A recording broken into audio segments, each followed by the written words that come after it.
Final vacancies of junior Hindi translator, senior Hindi translator. आइए देखते हैं जूनियर हिंदी ट्रांसलेटर और सीनियर हिंदी ट्रांसलेटर के कितने पद आए हैं। यह देखिए, इन्होंने ऑर्गेनाइजेशन का नाम लिखा है junior Hindi translator, department of science services. इसमें कुल SC के 2 हैं, ST के 1 हैं, OBC के 2 हैं और इस तरह कुल मिलाकर के 5 वैकेंसी है।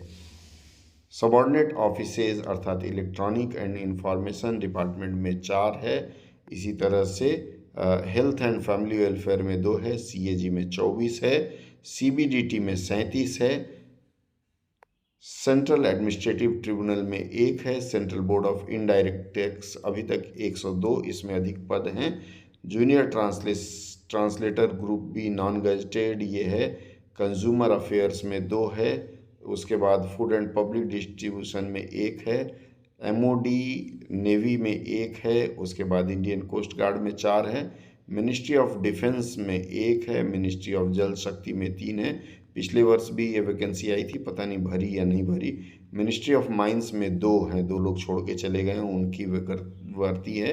डायरेक्टर जनरल ऑफ मेट्रोलॉजी में 12 है, office of the development commissioner में 10 है, राजभाषा विभाग MHA जिसे CSOL कहा जाता है उसमें 5 है और रजिस्ट्रार जनरल ऑफ इंडिया 8 है। एयर हेडक्वार्टर में 56 है। इस बार junior Hindi translator air headquarter ने काफ़ी डिमांड की है, नहीं तो पिछली बार इनके पास संख्या सीनियर हिंदी ट्रांसलेटर की थी। उसके बाद headquarter ministry of defence navy है, इसमें 1 है और office of development commissioner MSME में 9 है। कुल मिलाकर के देखें तो कुल 296 पद हैं। पिछले वर्ष की तुलना में इस वर्ष कम है, लेकिन हताश होने की ज़रूरत नहीं है।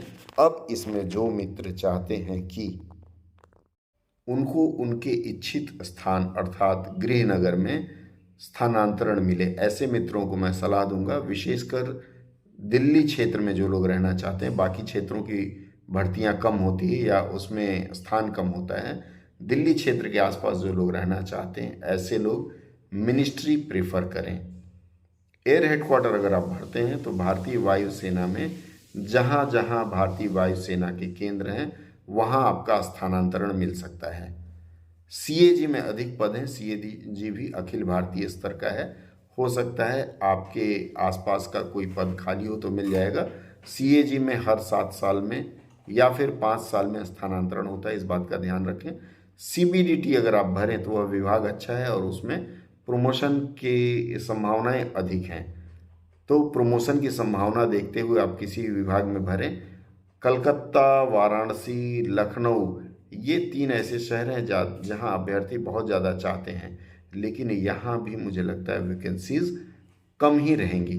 तो आप सबसे पहले 2 चीज़ करें। जिस व्यक्ति का अनुमानित अंक 300 से अधिक जाने वाला है वह जहाँ कम वैकेंसी है वहाँ डाल सकता है, लेकिन जिस व्यक्ति को लगता है कि मेरे नंबर 250 और 280 के बीच में रहेंगे, ऐसे लोग जहाँ वैकेंसी ज़्यादा है वहाँ भरें, बाद में शहर बदलने या फिर शहर के नाम चुनने का प्रयास करें, क्योंकि जहाँ भर्तियाँ ज़्यादा हैं SSC उस विभाग में अधिक लोगों को भेजेगी।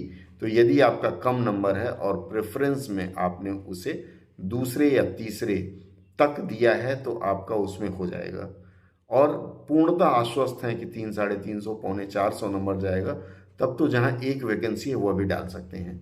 अन्यथा रिस्क न लें। फर्स्ट 4 जो विभाग आप पसंद करते हैं, जहां जाना चाहते हैं, उसमें फर्स्ट 4 में उनको रखें, उसमें भी पहला प्रेफरेंस उनको दें जहां वैकेंसी ज़्यादा है।